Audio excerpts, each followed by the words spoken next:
Ya, di depan kalian ini ada baju atau potongan bahan berjenis bahan jersey dry fit yang akan kita sablon menggunakan DTF print ya. Ini sudah sebagian kita kerjakan, yang kita gunakan setrika ya. Kita nggak pakai mesin press, tapi kita gunakan setrika rumahan saja. Kalau teman-teman belum punya mesin press, belum ada biaya, belum punya dana, teman-teman bisa tetap usaha dengan menggunakan alat rumahan ini ya. Silakan disimak videonya supaya teman-teman bisa mengerjakan dan membuat project ini di rumah. Oke, dan ini dia cetakan yang sudah selesai, kita potong masing-masing. Nah, ini ada nama punggung dan nomor punggungnya juga ada di sini ya. Ini khusus untuk jersey futsal ya. Jadi benar-benar kita kerjakan manual dengan sablon DTF. Ini logo di dadanya ya, dan ini logo jersey-nya sepak bola. Nah, ini saya akan berbagi tips ya ke teman-teman untuk mengerjakan project ini. Jadi yang teman-teman harus tahu adalah, satu, teman-teman menyediakan peralatan dulu yang ada di rumah semuanya, satu bahannya. Ini kebetulan kami mengerjakan dari kondisinya masih dalam potongan bahan ya. Ini semua masih potongan, belum dijahit. Jadi bahan beli di toko, kemudian dipotong, dipola, dipotong, kemudian langsung kita sablon sebelum dijahit, karena supaya bagian-bagian yang seperti ini untuk lengan ya.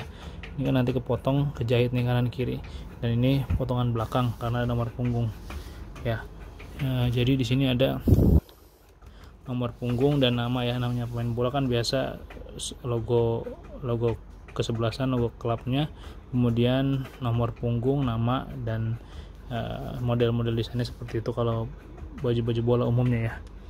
Nah, ini masih potongan, teman-teman bisa lihat ya. Jadi yang teman-teman harus sediakan adalah potongan bahannya, kemudian sablon DTF-nya, dan yang ini setrikanya ya. Jadi kalau belum punya dana dan budget budgetnya, silakan bisa gunakan alat yang ada di rumah kalian, yaitu minjem punya orang tua, ibu, atau punya istri kalian, bisa pinjam. Jadi langsung aja ya, saya kasih tutorialnya.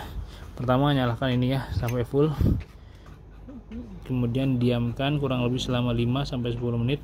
Setelah itu ketika kondisinya sudah panas, kita putar ya sekitar 30 menit, berarti berapa arah ke kiri gitu ya.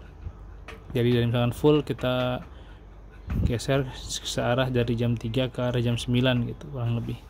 Nah, ini untuk mengatur suhunya supaya tidak terlalu panas, karena overheat akan merusak posisi sablon pet filmnya. Kalau sudah, langsung disiapkan cetakannya di atas kain atau bahan jersey-nya. Dan perlu catatan teman-teman tahu, bahan jersey itu ada dua teksturnya ya, tekstur luar dan dalam. Nah, ini yang perlu teman-teman ketahui.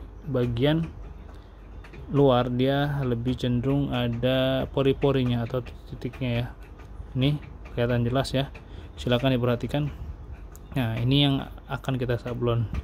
Bagian dalamnya dia cenderung lebih halus. Nah, seperti ini. Jadi kalau kita sandingkan posisi dalam dan luar tuh akan seperti ini. Beda ya.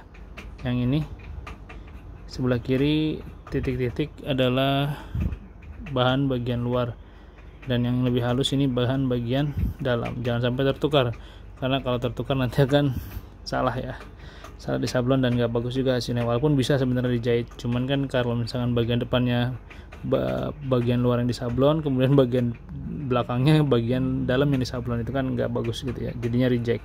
Jadi ini yang harus perhatikan teman-teman, dilihat beda kok, pori-porinya lebih kelihatan jelas, titik-titiknya. Ini dry fit. Nah, yang bagian dalamnya permukaannya lebih halus ya, tidak ada pori-pori sedikit pun ya. Lanjut aja kalau gitu, kita langsung proses ya. Jadi setelah suhu kita setting secara merata, kemudian kita letakkan kondisi setrikaan di atas sablon dengan cara seperti ini. Pertama, satu, untuk meratakan ya. Kalau sudah kira-kira panas, 2-3 kali teman-teman gerakin.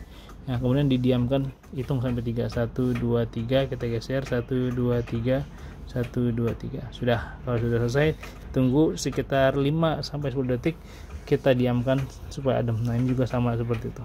Kita geser, ini kan dia supaya merata ya.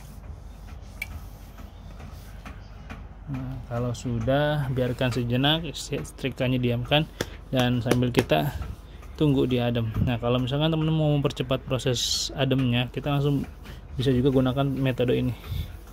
Gosok, kan dia ada panas nih ya, panas posisi sabunnya. Nah, supaya berkurang panasnya atau cepat menghilang, kita taruh di bawah kipas ya, atau sambil gosok-gosok seperti ini. Nanti hasilnya kita akan lihat. Bismillah. Nah, ini sudah berhasil nih. Kita coba tarik. Nah, jadi kalau teman-teman nyetaknya merata dengan menggunakan setrika, itu hasilnya seperti ini. Ini merata ya, rapi, halus, tidak ada reject tinta ataupun sisa yang menempel di pet film. Nah, ini sudah jadi. Ini proses pemindahan tinta dari pet film ke kain. Kemudian selanjutnya namanya kita lihat. Kalau sudah kita merasa ini yakin merata, langsung kita coba pelan-pelan. Bismillah. Nah, biasanya kalau ada yang nggak merata, dia akan lengket. Tapi alhamdulillah ini sudah berhasil semuanya. Nah, ini dia. Oke.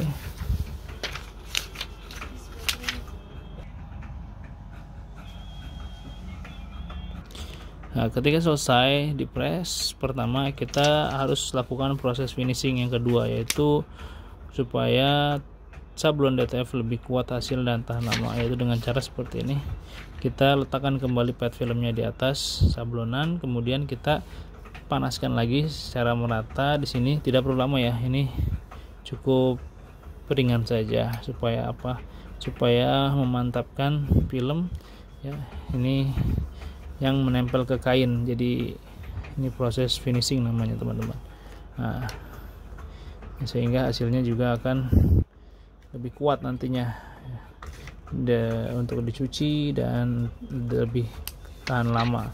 Nah, ini bedanya, dia lebih, kalau belum di finishing itu dia agak licin ya. Setelah di finishing maka dia lebih berasa tekstur bahannya, jadi menyatu. Nah, ini yang belum di finishing kelihatan glossy, mengkilap ya.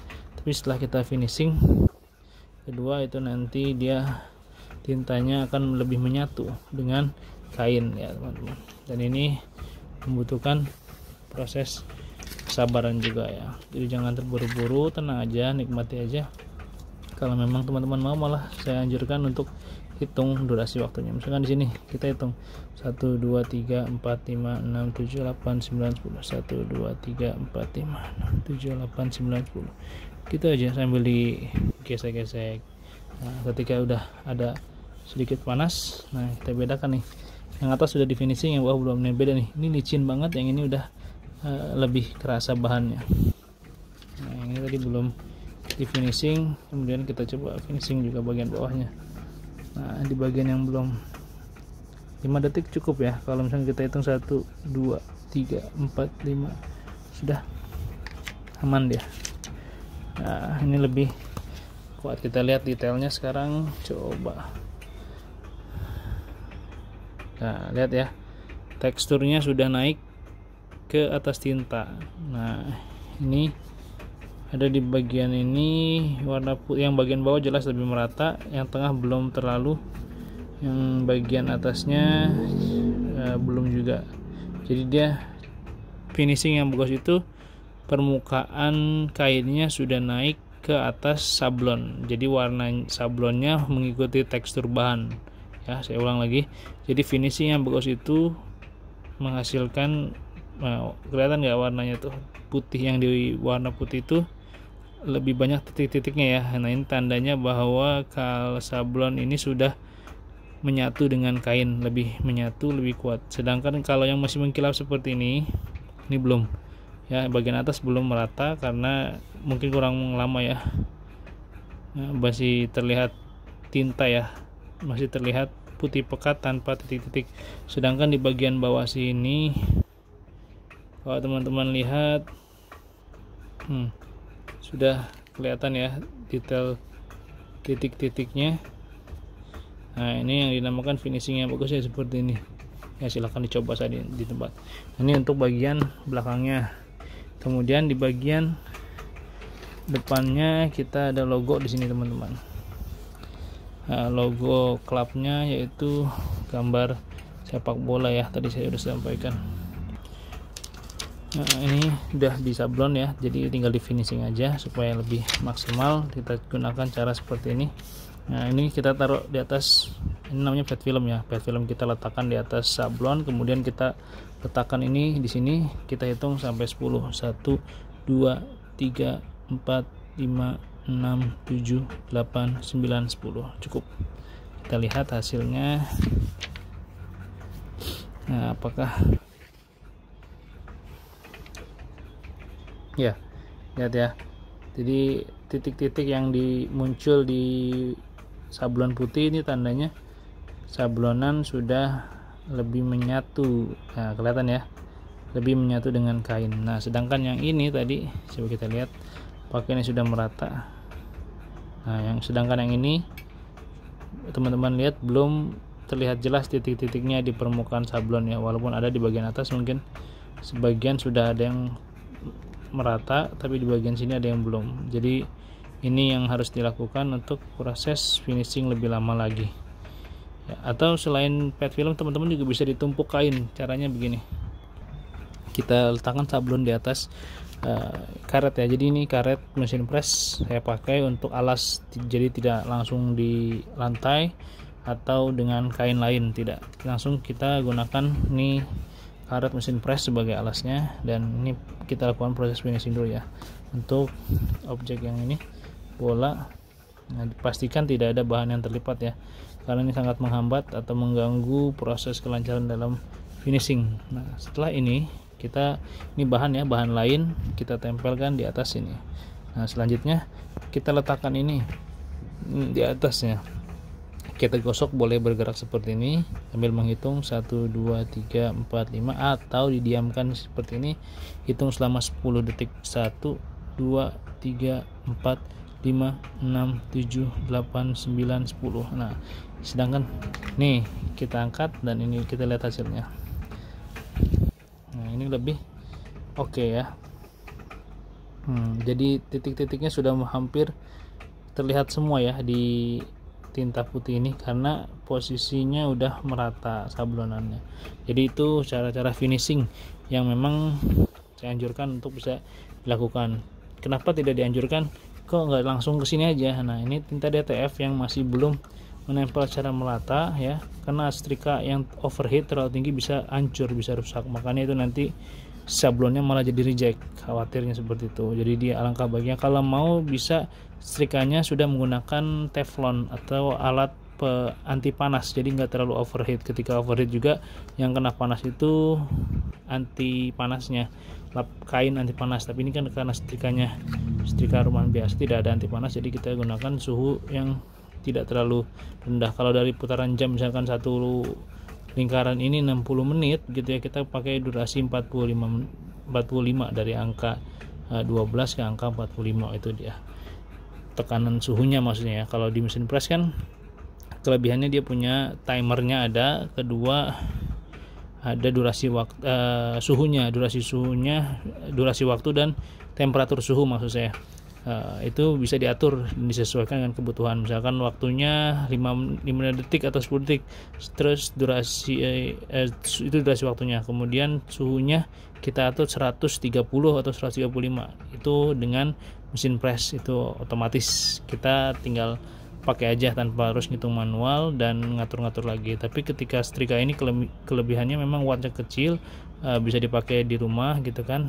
Kemudian untuk objek-objek kesini lebih mudah daripada mesin press ya, tidak perlu tenaga yang melelahkan lah bahasanya. Ini bisa kita gunakan. Cuman sayangnya dia kelemahannya tidak memiliki durasi timernya, dan untuk temperatur suhunya tidak ada settingan otomatis, kita harus setting manual seperti itu. Nah, jadi yang harus ditekankan adalah ketika kita finishing jangan langsung di atas permukaan kain seperti ini gitu ya, ini bakal merusak. Alangkah baiknya kita lapiskan seperti ini ya, ini akan lebih aman. Tadi kalau dia asalkan kena panas intinya kan, seperti itu.